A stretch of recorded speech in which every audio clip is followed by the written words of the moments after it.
Eh ben, pour la troisième question, on va parler un peu de... Une fois qu'on a un peu du succès et de cette quantité-là, c'est le valeur et le moral et l'argent.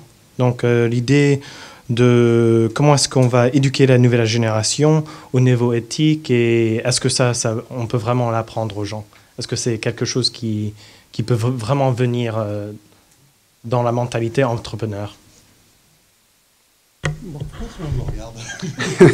ouais, je vais commencer par répondre par une question, mais qui sommes-nous pour imposer notre modèle, notre vision, notre morale aux nouvelles générations? Il n'y a absolument rien qui dit que nous sommes peut-être plus avancés sur ce point. Du moment que l'idée elle a réussi, je pense que la personne voilà, a une bonne idée, cette personne a tapé aux bonnes portes, il a réussi à convaincre des institutions pour l'accompagner, il a réussi à convaincre un marché à l'adopter. C'est déjà une bonne preuve de la bonne moralité de la personne. Et je ne pense pas qu'on est, comment dire, fondamentalement mauvais pour avoir besoin d'être un petit peu régulier après. Je ne pense pas. J'ai plutôt travaillant avec les jeunes, je pense qu'ils sont plutôt, a priori, ils sont plutôt de bonne moralité, de bonne éthique. C'est pas quelque chose auquel on doit penser en amont. Je ne pense pas. Ceci dit, les exceptions existent. Pourtant, il y avait quelqu'un qui disait que le capitalisme est une société de confiance. C'est basé sur la confiance. C'est-à-dire que, à moins que tout le monde va aller en prison, c'est extrêmement important que des gens payent, par exemple, la banque. Que des gens puissent savoir aussi, donc d'abord l'entrepreneur doit payer la banque, mais il faut aussi que lui il soit payé. Et donc il y a un minimum d'honnêteté qui, je ne sais pas si c'est des valeurs morales ou de l'éthique, mais il y a un minimum de règles à suivre. Et là, je vais passer la parole au banquier. Alors moi, cette question honnêtement me dérange. Elle me gêne en mon fort intérieur, puisque nous, au niveau de la banque, on a fait pas mal de recrutements au cours des 5, 6, 7 dernières années. Et j'ai été agréablement surpris à chaque fois de voir le niveau des jeunes qui augmentait, honnêtement, au niveau de la compétence, au niveau de la connaissance, au niveau de l'éthique. Donc cette question me gêne. Moi, je dirais, est-ce qu'on peut enseigner des valeurs de travail, des valeurs d'éthique? Oui, bien entendu. Et ça, on peut les apprendre au moment de workshops, on peut les apprendre par différentes lectures, on peut les apprendre de mentors, on peut les apprendre de personnes qui sont dans le business depuis longtemps. Je ne sais pas, je suis très gêné par cette question, par ce qu'elle implique.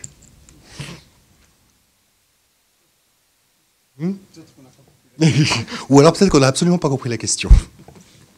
J'aimerais revenir par rapport à si vous me permettez, par rapport à un commentaire de Nancy tout à l'heure.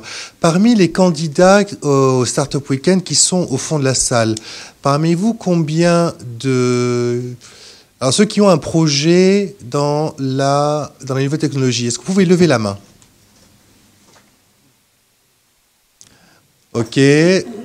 D'accord. Et ceux qui ne sont pas dans les nouvelles technologies? Mais attention, c'est plus subtil que ça. Peut-être que les nouvelles technologies, c'est par rapport à quelque chose que ça dépend des applications. Alors vas-y, précise la question, s'il te plaît. Ça peut être un projet dans l'éthique, mais par rapport pour la gestion des déchets ou l'économie verte ou quelque chose comme ça. Donc ce n'est pas forcément informatique. Voilà. D'accord, oui. Il y en a en tout cas qui sont d'accord avec nous. Alors, services et produits. Voilà. Qui est dans les services? Ok, produits.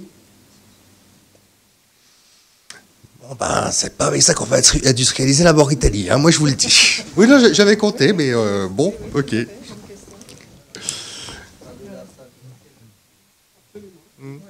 Non, je crois qu'on a en fait, le planning, je crois qu'il y a 5 points, et ensuite on passera la parole aux questions. Ok, pour la prochaine question, c'est pas vraiment plus une question, mais juste un peu d'information au niveau de la sagesse, de l'expérience des personnes ici, et si vous avez juste des bons conseils aux jeunes qui vont commencer ou lancer des entreprises. Je crois qu'il faut laisser ça jusqu'à la fin.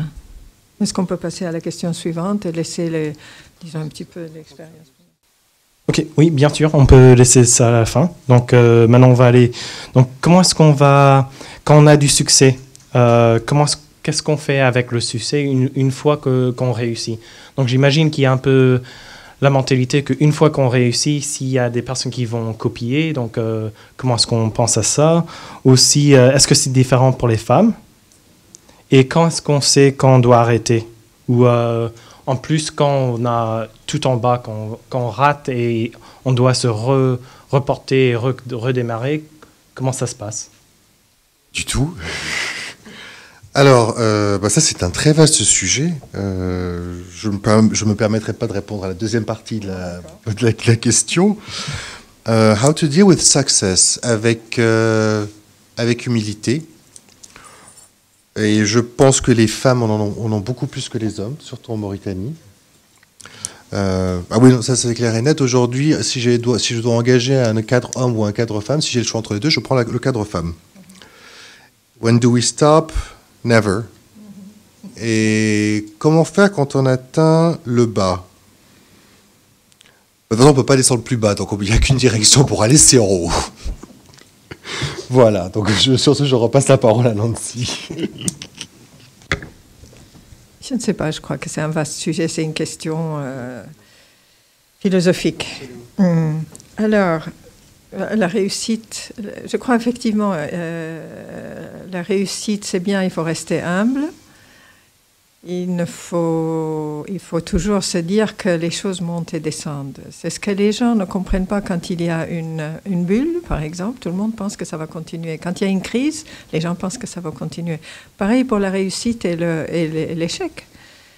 Il ne faut jamais se laisser ni abattre ni emporter. Il faut toujours rester réaliste, relativiser. Mais beaucoup de choses, en fait, dépendent tellement des circonstances.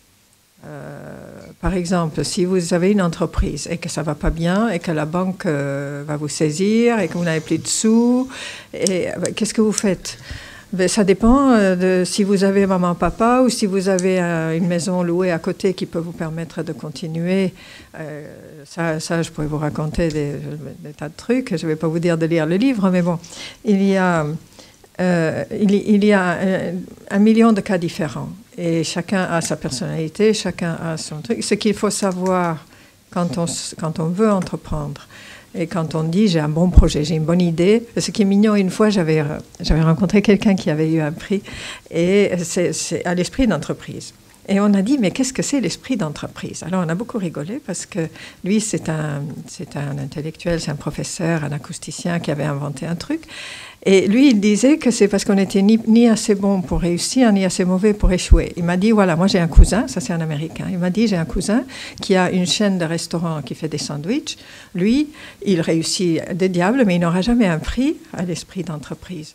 Bon, on se marrait. Moi, je disais, c'est d'avoir une idée fixe et beaucoup d'obstination. Quand on se lance dans un truc, et surtout, lui, on disait, en fait, on dit, mais pourquoi les gens ne comprennent pas combien mon idée est bonne?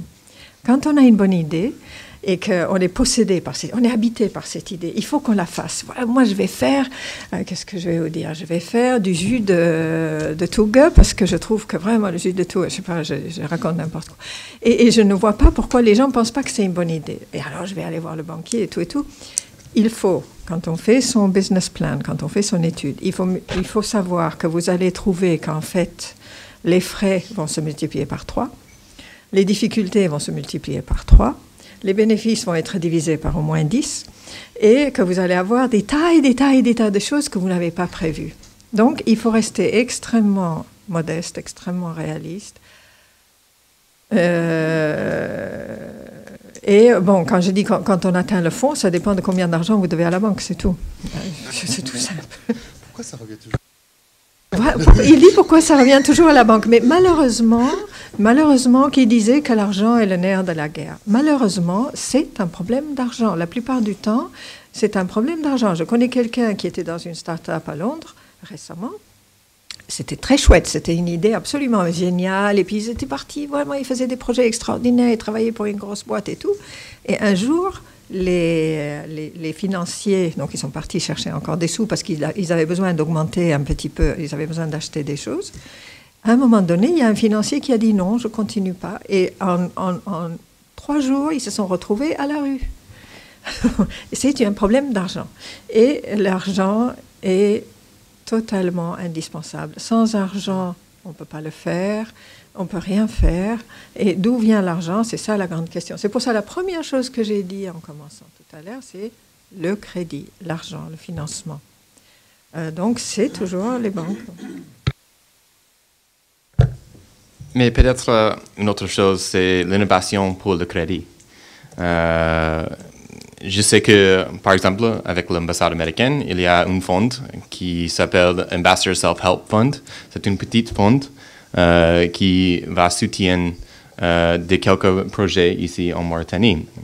Mais nous avons un problème que chaque année, c'est exactement le même projet chaque année. Donc, l'innovation de projet, c'est nécessaire. Mais aussi, je sais qu'en juillet, au Kenya, président Obama et l'autre leader annonçaient beaucoup de corporations, beaucoup d'entreprises qui vont soutenir l'innovation et l'entreprise. Par exemple, Overseas Private Investment Corporation. C'est plus de 450 millions de dollars pour ce type de choses. Portfolio for Impact. Et pour la grande part, la liste est focalisée en Afrique. Global Innovation through Science and Technology. Aussi, il y a beaucoup de possibilités pour les femmes. C'est un soutien pour Startup Weekend aussi, ici en Afrique. African Women's Entrepreneurship Program avec Caterpillar. C'est une autre possibilité. Donc, si vous avez une idée, cherche pour un moyen pour trouver une solution. Et c'est vraiment l'idée de l'entrepreneuriat. Donc, ce n'est pas seulement la responsabilité d'un système gouvernemental, c'est aussi une responsabilité de tout le monde et de l'autre entreprise mondiale pour soutenir la nouvelle génération. Donc, peut-être c'est une idée pour les jeunes entrepreneurs ici. Cherche une solution tout le temps de le problème. C'est le moyen de le succès. Juste, j'aimerais bien changer la question, parce que gérer le succès est assez simple, mais gérer l'échec est beaucoup plus compliqué, surtout pour des jeunes qui se lancent dans l'entrepreneuriat. L'échec n'est pas toujours très, très loin d'eux. Donc, pour moi, il faut avoir cette capacité à gérer des petits échecs pour avancer dans son propre idée et ne pas dire la première semaine. Je donne un exemple tout simple. En fin de semaine, je pense qu'il y a une compétition, on va sélectionner quelques projets. Le projet qui ne serait pas sélectionné, ça ne veut pas dire que les gens qui ont travaillé sur ça ont échoué. Donc, pour moi, la question serait mieux si c'était plutôt la gestion de l'échec.